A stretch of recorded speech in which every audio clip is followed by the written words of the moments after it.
Hello, we are glad to represent you, a Chinese reporter that is here at BRICS Forum. Hi. Hi, I'm Kai from CGTN, or China Global Television Network, and it's really nice to be here. Thank you for having me.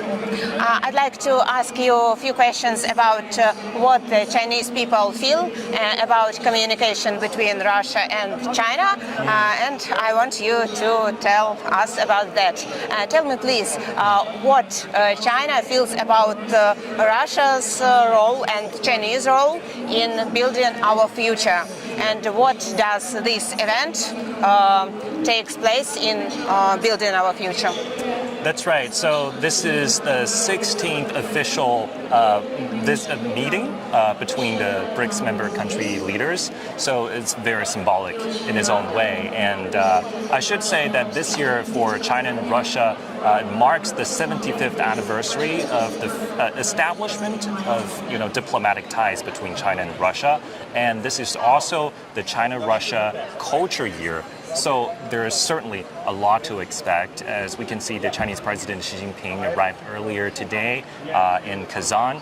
He's going to hold talks with Russian President Vladimir Putin probably later today. I don't know the exact timeline, but there's going to be more cooperation on the table, I guess. And for people in China, I think they're very optimistic in terms of the bilateral relations, and they see that momentum to continue in the following years.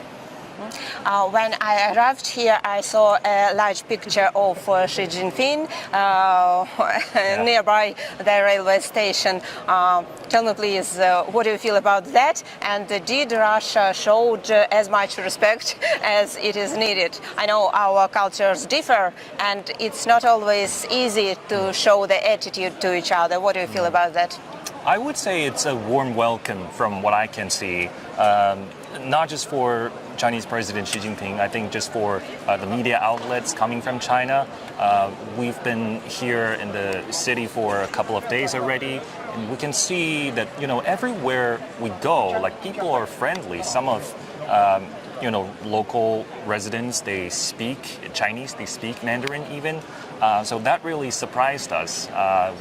Even though we are on an overseas business trip, we feel like we're at home. Glad to hear that. Anything what you would add to Russian audience?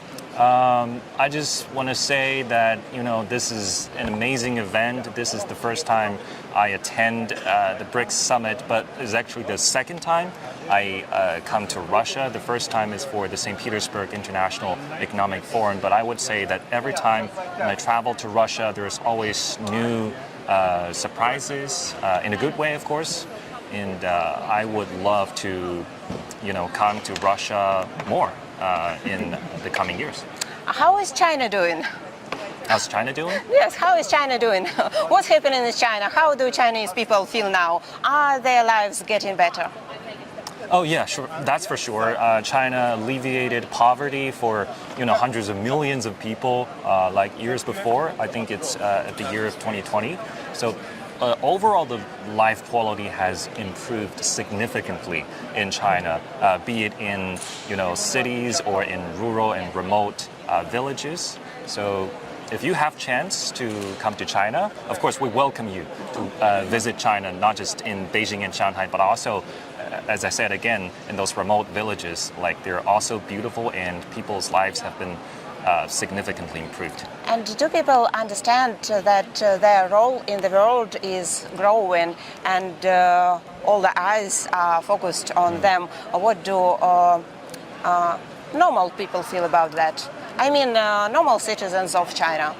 What is their attitude to the growing role of China in the world? I would say that people generally are proud of how China is today on international stage. China has been growing stronger and stronger, for sure. And there are more, maybe everywhere around the world, you see more and more Chinese travelers, Chinese visitors. And they feel proud, and they feel that China with its growing, international status comes greater power and also greater responsibility. That is a big reason why China took, a BRICS summit so seriously. It's because a big part of what BRICS is about is the global South, and China has been doing that, boosting the cooperation among global South countries and trying to achieve that win-win cooperation and mutual benefits by holding that attitude of multilateralism, inclusiveness, and openness. Thank you so much.